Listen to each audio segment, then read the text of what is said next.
कोई भी पहाड़ अगर प्रकृति द्वारा निर्मित हो तो वो पहाड़ लोगों के लिए, इंसानों के लिए किसी वरदान से कम नहीं है।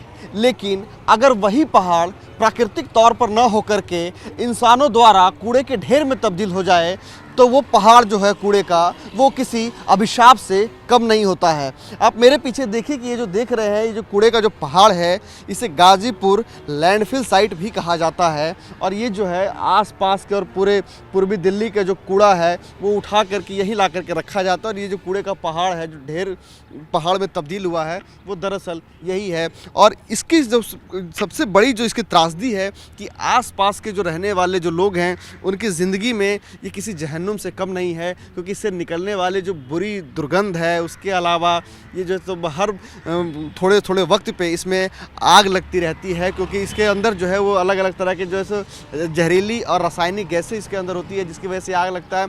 और जो सबसे महत्वपूर्ण है कि सोमवार को जिस तरीके से अचानक से इस कूड़े के ढेर में आग लगी और आग धीरे धीरे करके आधे पहाड़ तक को अपने जद में ले लिया, और पूरे तरीके से जब ये आग को इसने जद में लिया तो यहाँ पर जो लोग रह रहे थे वो लोग काफ़ी ज़्यादा परेशान थे।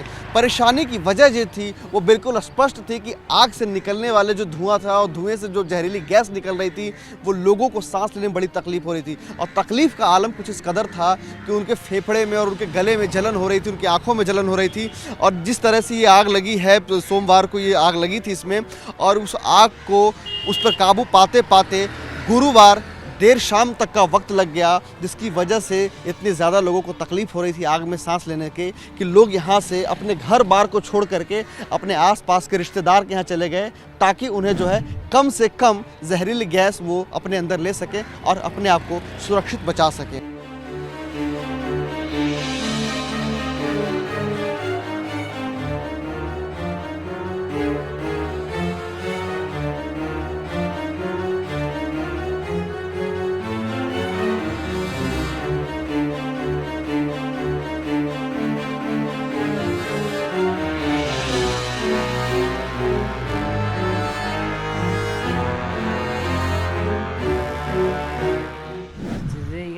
आग लगी जब ले जाओगी सब में बन गई, फिर तो सब में फैल गई।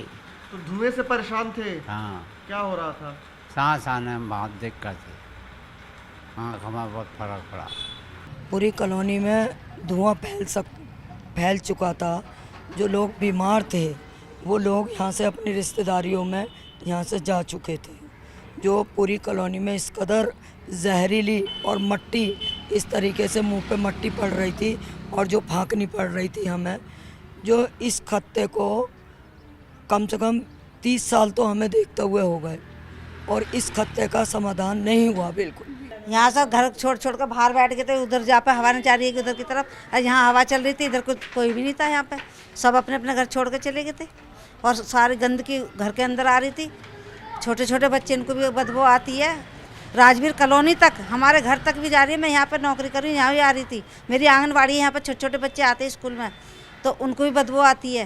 यहाँ कोई सफाई नहीं है और सफाई होनी चाहिए। जितनी गंदगी है सारी सफा होनी चाहिए। धुएं में मजबूरी है, रहना पड़ रहा है।